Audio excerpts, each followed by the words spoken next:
ప్రభు నామములో అందరికీ వందనములు. మరి ఒక విచారకరమైన వార్త ఏంటి అని అంటే, నిన్న రాత్రి ప్రకాష్ గంటేల గారు మరి మరణించడం జరిగింది. ప్రభునందు నిద్రించారు. నిజంగా ఆయన అద్భుతమైన సేవకుడు. అనేక విషయాల గురించి మరి అసలైన ప్రశ్న శిశులైన జవాబు అనే ఆ కార్యక్రమం ద్వారా ఎంతోమందికి ఎన్నో ప్రశ్నలు ఉండేవి. సో వాటన్నిటికి ఆయన అద్భుతంగా మరి సమాధానం చెప్తూ మరి ప్రతి ప్రశ్నకి కూడా చాలా అర్థమయ్యే విధంగా ఆయన బైబిల్లో విషయాలు మరి ప్రజలందరికీ కూడా అర్థమయ్యే భాషలో ఆయన వివరించి చెప్పేవారు. అటువంటి దైవ సేవకులు మరి ఉన్న సత్యాన్ని ఉన్నట్లుగా మరి నిక్కచ్చిగా అవతల వ్యక్తికి మరి ఎటువంటి నిర్మోహమాటంగా బైబిల్లో ఉన్నది ఉన్నట్లుగా బోధించి మరి అనేక మందిని ప్రభు తట్టు తిప్పి ప్రభు వాక్యాన్ని బోధించి అద్భుతమైన సేవ చేసిన వ్యక్తి మరి ప్రకాష్ గంటేల గారు.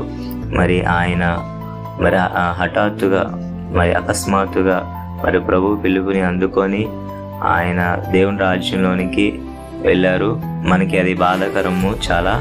మరి ఎంతో క్రైస్తవ సమాజానికి బహుబలంగా వాడబడుతున్న దైవ సేవకులు మరి ఇక లేరు మన మధ్యలో.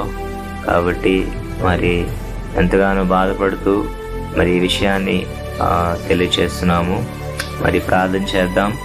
ఈ యొక్క ఆదివారం రోజున మరి కార్యక్రమములు అనేవి జరుగుతాయి. మరి ప్రభు వారికి వారి కుటుంబానికి మరి ఆదరణ కలిగే విధంగా అందరూ కూడా ప్రార్థన చేద్దాం. నిజంగా అటువంటి సేవకులు మరి లేనందుకు మరి ఎంతగానో బాధపడుతూ మరి ఈ విషయాన్ని తెలియచేయటం జరుగుతుంది.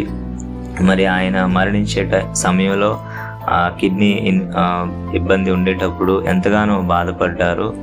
మరి ఈ విషయాలన్నీ కూడా తెలిసినప్పుడు నిజంగా అటువంటి దైవ సేవకులు లేరు అని విన్నప్పుడు ఎంతగానో బాధపడడం జరిగింది.